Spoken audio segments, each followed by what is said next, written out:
안녕하세요. 저는 다문화 배움터 누리에서 수학을 가르치고 있는 김형관 선생님입니다. 자, 오늘은 고등학교 졸업 검정고시 수학 오리엔테이션을 시작하겠습니다. 자, 검정고시라고 하는 제도는 나와 있는 것처럼 우리가 여러 가지 사정으로 학교에 다니지 못했던 학생들에게 학력 취득의 기회를 주고자 만들어진 제도입니다. 자, 그래서 검정고시 합격생은 학교에 다녔던 학생하고 동일한 그 학력을 인정받게 됩니다. 자, 그리고 고졸 검정고시에 응시할 수 있는 자격은 이렇습니다. 중학교 졸업 학력 이상을 가진 사람이 시험에 응시할 수 있습니다. 그리고 매우 중요한 것 중에 하나가 여기 있는 항목들입니다. 우리 이 부분을 한번 보면 이런 게 들어있네요. 자, 그 검정고시 원서를 쓸 때 6개월 이상 학교에 다니지 않아야 한다라는 조건이 있습니다. 그래서 이 조건 때문에 원서를 쓰려다가 원서를 못 쓰는 학생들이 발생하고 있습니다. 자, 주의해서 내가 이 검정고시 공고일로부터 6개월 전까지라고 계산을 해 보셔야 될 겁니다. 자, 그리고 외국에서 학력을 취득한 경우에는 자, 그 다음에는 그것을 한글로 번역해서 공증을 받아오면 됩니다.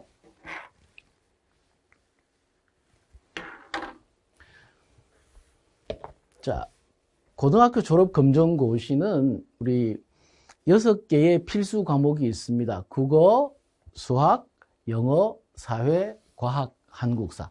그리고 선택 과목이 있습니다. 이 중에서 하나 선택하면 됩니다. 그리고 이 7과목이니까 700점이 만점이 되겠죠. 그래서 각 과목별로 100점으로 우리가 평가를 하게 됩니다.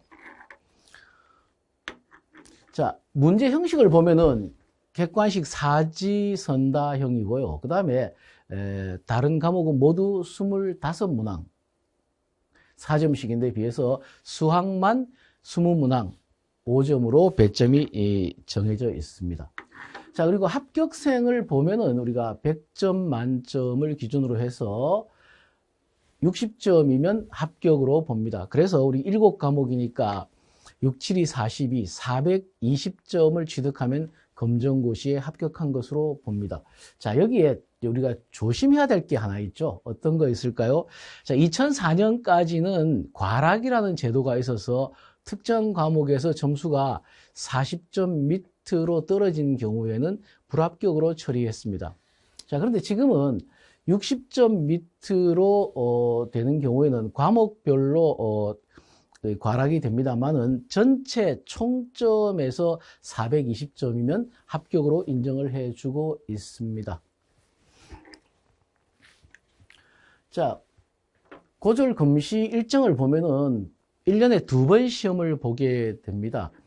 1회 시험은 그 1월 말 2월 초에 공고를 하고 2월 중순에 원서를 쓰게 됩니다. 그리고 시험은 4월 초에 시험을 보고 합격자 발표는 5월 중순에 하게 됩니다. 2회 검정고시는 5월 말에서 6월 초에 공고하고 접수가 6월 중순경에 하게 됩니다. 그리고 시험은 8월 달에 보게 되고 합격자 발표는 8월 중순에 하게 됩니다. 지난 그 시험을 돌이켜 보면은 우리 코로나 사태 때 1차 시험은 뒤로 연기가 되었습니다. 그런데 2차 시험은 절대로 연기할 수가 없습니다. 그 이유는 2차 시험은 대학 입시와 연관이 있기 때문에 뒤로 미루게 되면은 학사 일정이 미루어지기 때문에 2차 시험은 미루어지지 않고 시험이 실시되었습니다. 자, 그래서 여기 합격률 보시면 참고로 보시고요. 그 다음에 우리 이제 그 수학의 출제 범위를 한번 살펴보도록 하겠습니다. 지금 그 2015학년도에 개정된 교과 과정에 의해서 이 고등학교 졸업 검정고시에는 다항식 그리고 방정식과 부등식, 도형의 방정식, 집합 명제, 함수, 경우의 수 이렇게 단원들에서 출제가 되고 있습니다. 세부 항목을 보도록 하겠습니다.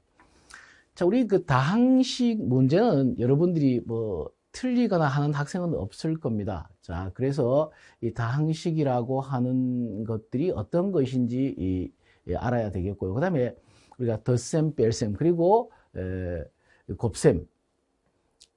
자, 여기는 뭐 문제가 너무 쉽게 나오기 때문에 여러분들이 쉽게 다 풀 수 있을 겁니다. 그리고 이제 항등식으로 넘어가도록 하겠습니다. 항등식은 자, 우리가 그 식을 보면 이렇게 되잖아요.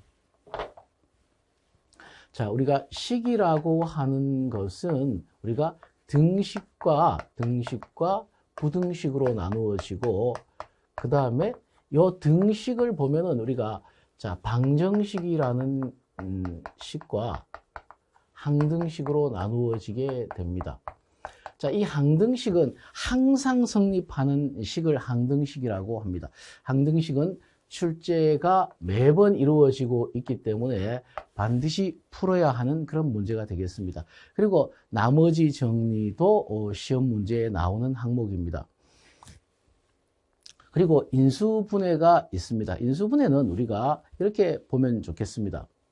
자, 이 인수분해를 보면은 정상적으로 학교에 다니게 되면은 인수분해 문제를 이렇게 풀어야 되겠죠. 우리가 첫 번째는 공통이 있을 때는 공통을 묶어내고, 두 번째는 이제 이 공식을 적용하고, 그 다음에 치환할 수 있으면 치환하고. 자, 그리고 그래도 안 풀릴 경우에는 이제 우리가 내림차를 하게 됩니다. 가장 낮은 차수의 문자에 대해서 내림차로 정리한다. 자, 그리고 고차식의 인수분해는 우리가 조립제법을 쓰게 됩니다. 자, 그런데 검정고시에 나오는 인수분해 문제는 여기에서만 출제된다고 보시면 됩니다. 특별히 우리가 내림차를 사용해야 되는 경우는 없고요. 자, 간단한 조립제법 문제도 출제가 되기는 합니다.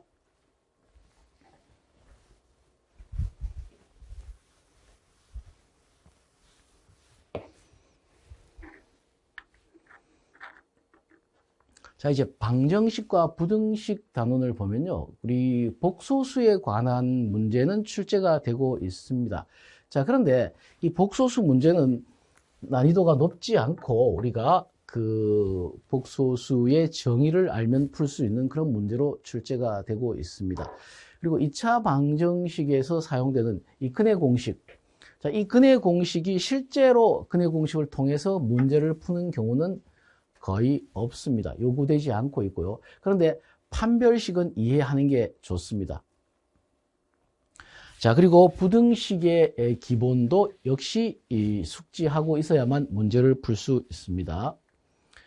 자, 도형의 방정식이 나오는데요. 도형의 방정식 보면은 우리가 평면 좌표에서 X축, Y축 상에서 우리가 좌표를 읽는 부분이 중학교 검정고시에서 출제가 되고 있습니다. 고등학교에서는 우리가 이 1차 함수의 그래프에 관한 문제들이 나오고 있습니다. 그리고 원의 방정식에서도 원의 정의에 관한 것들이 출제가 되고 있고, X축에 접하는 경우, Y축에 접하는 경우, XY축에 접하는 경우가 출제되고 있습니다. 그리고 매번 빠지지 않고 나오는 문항으로서 대칭 문제가 있습니다. 자, X축 대칭, Y축 대칭, 그리고 원점 대칭. 최근 경향으로는 Y는 이퀄 X에 대한 대칭 문제도 출제되고 있으니까 빠짐없이 학습하기 바랍니다. 자, 우리 집합 명제 부분은 크게 어렵게 나오지는 않고 있습니다. 그래서 우리가 합집합, 교집합, 여집합 이런 문제가 나오고 있고요. 간단하게. 그 다음 명제 부분에 있어 가지고는 매우 난이도 있게 나오는 경우도 있습니다. 특히 명제와 역, 이, 그리고 대우를 잘 알아둬야 하는데, 이 대우 문제는 난이도 있는 문제로 출제가 되기도 합니다. 자, 함수 보도록 할게요. 함수 문제는 우리가 수학에서 함수가 차지하는 비용이 굉장히 높습니다. 그래서 이 1차 함수에 관한 것도 우리가 공부를 해 두어야 하는데, 우리가 1차 함수 모양은 우리가 일반적으로 우리가 이렇게 정의하는 그런 표현하는 부분도 있고요. 그 다음에 자, 이렇게 표현하는 부분, 자, 그리고 자, 이 중에서 우리가 대부분의 문제는 요 뒤에 여기에 있는 표준형으로 우리가 바꾸어서 문제를 풀어도 대부분 다 해결됩니다. 자, 그리고 이 함수 부분에서 출제에서 빠지지 않고 있는 부분이 이 유리함수 부분도 빠지지 않고 출제되고 있습니다. 그리고 무리함수도 역시 학습해 두어야 하는 항목이 되겠습니다. 자, 그리고 밑에 있는 그래프의 해석 부분에 있어 가지고는 이런 것들입니다. 그래프를 보고 우리가 최대값, 최소값을 확인할 수 있는 정도의 수학 실력을 갖추고 있어야 합니다. 자, 그리고 마지막 단원인 우리 경우의 수가 나옵니다. 경우의 수에 있어서는 우리가 합사건과 곱사건을 구별하는 게 요구되고 있습니다. 자, 합사건은 동시에 일어날 때 합사건으로 문제를 풀어야 하고, 곱사건은 시간적인 차이를 두고 일어나는 사건에서 곱사건을 적용해서 문제를 풀어야 합니다. 자, 그리고 이제 시험 문제에서 이제 나오는 것 중에 순열하고 조합이 있습니다. 자, 순열은 순서가 있는 경우에 순열이라고 하고, 조합은 순서에 상관없을 때 조합이라고 할 수 있습니다.